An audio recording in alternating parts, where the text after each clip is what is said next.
2004 के बाद जो पहला ड्रोन हुआ था, उसके बाद तो हालात आहिस्ता आहिस्ता कशीदा होना शुरू हो गए थे ट्राइबल एरिया में।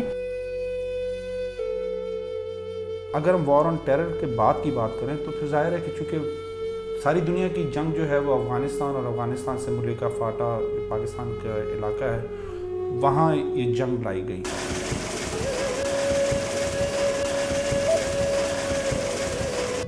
KPK और फ़ाटा ये दोनों वो ख़ित्ते हैं कि जहाँ पर सहाफ़ियों को सज़ा इस चीज़ की मिली है कि वो अपनी आंखों देखा हाल बयान करना चाह रहे थे। यानी कोई एग्जैजुरेशन नहीं, कोई उसमें ऐसी चीज़ नहीं कि जिसको वो करें, लेकिन सिर्फ जो हुआ उसको बयान करने की उन्होंने कोशिश की।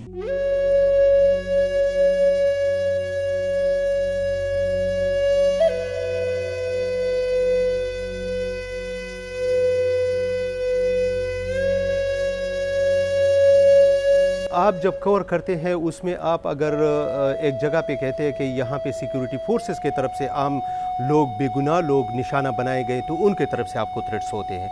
फिर अगर अस्करियत पसंदों की तरफ से आप कहते हैं कि उनके तरफ से ये ज़्यादती हुई है, ये बेगुनाह लोगों को और इस तरह बाज़ारों को उसने निशाना बना दिया है, और उनके ख़िलाफ़ अगर कोई रिपोर्ट देते हैं तो वो उसकी तरफ से आपको थ्रेट्स होते हैं। लेकिन अभी खैबर पख्तूनख्वा में तो तकरीबन हर बंदा जो है ना वो दहशतगर्द बना हुआ है।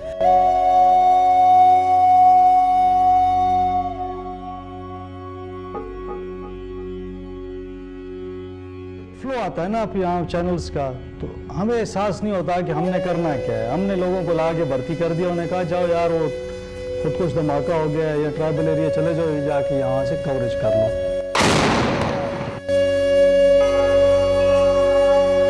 देखो जो बाबा, देखो जो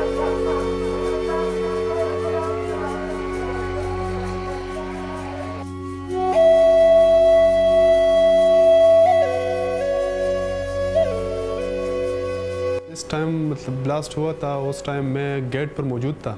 ऐसी तेज़ आवाज़ आई कि बस बिल्कुल हमें पता भी नहीं चला और हम ज़मीन पर पड़े थे।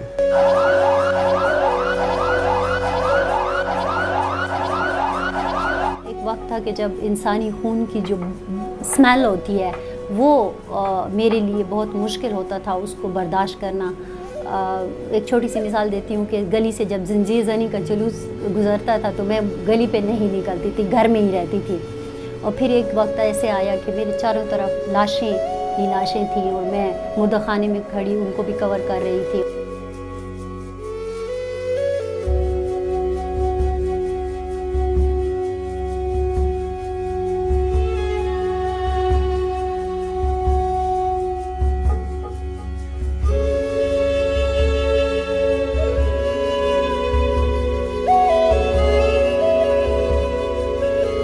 उधर कबायली इलाकों में ऑपरेशन के दौरान जो भी मकानात डैमेज होते हैं, जो भी मुतासर होते हैं लोग, आबादियाँ वगैरह, तो वो भी बदकिस्मती से जितने जर्नलिस्ट हैं उनको नहीं मिला है, हेल्प नहीं मिला है। जो फाइनेंशियल एड होता है उसके घरों को गोलों से उड़ाया गया।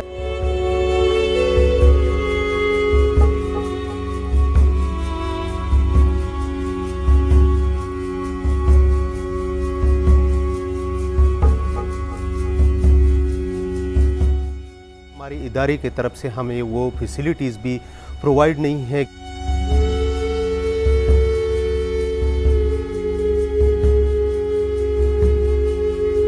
230 मेंबर है पूरे फाटा में जो print electronic media national international level पे काम करते हैं। हमारे 13 प्रेस क्लब है, इसमें एक हमारा प्रेस क्लब वाना का उड़ाया गया है दिन दहाड़े, और जो 230 जर्नलिस्ट है इसमें 40% जो सहाफ़ी है इन्होंने नकल मकानी की। मुकरम खान मोमन जो शहीद किए गए उसके 4-5 महीने हो गए, उसको जो आम कंपेंसेशन है वो भी नहीं मिली है अब तक उसके बाल बच्चों को।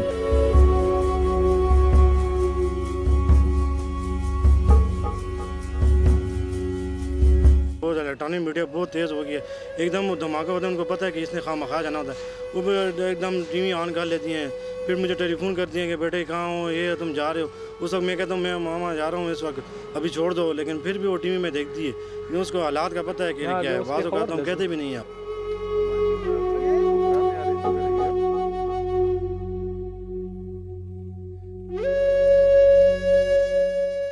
जिन मालिकान ने यहाँ पे अखबारात और चैनल्स खोले, उन्होंने अपनी जिम्मेदारियाँ पूरी नहीं की। सहाफ़त कैसी आज़ाद है? हम तो सहाफ़त नहीं कर रहे। मुझे तो नहीं पता कि मेरे कौन सा सहाफ़ी जाके वहाँ पे ड्रोन अटैक होता है तो वहाँ जाके कवरेज करता है। कहीं पे ऑपरेशन हो रहा है, क्या वहाँ मेरा सहाफ़ी जाके वहाँ देखता है कि वहाँ पे कितने लोग मरे हैं?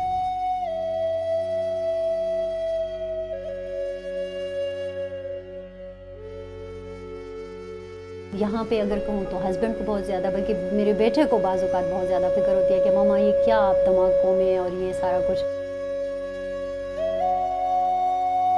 जो रिपोर्टर्स हैं या जो जर्नलिस्ट हैं, वहाँ पे जाके जिस तरह से वो लाइक रिपोर्ट्स लेके आते हैं हमारे लिए, वहाँ की जिस तरह से वहाँ जाके उन हालात को फेस करते हैं, उसके बावजूद हम लोग जितना भी देख रहे हैं तो हर दूसरे दिन टीवी पर एक न्यूज़ होती है कि कोई ना कोई सहाफ़ी जो होता है उसको मार दिया जाता है या उसको कभी इस तरह होता है उसको थ्रेट्स दिए जा रहे होते हैं। तो जहाँ तक मेरा ख्याल है तो इनको प्रॉपर सिक्योरिटी देनी चाहिए। मैं समझता हूँ कि ये हमारी एक लंबी कोशिश थी, एक स्ट्रगल थी अपने साथियों को बचाने की, और मैं समझता हूँ कि आज मैं कह सकता हूँ कि अब कुछ अरसे से हम इसमें कामयाब हुए और हमने उनको कम से कम यहाँ पे लाइफ इंश्योरेंस दे दी, हेल्थ इंश्योरेंस दे दी।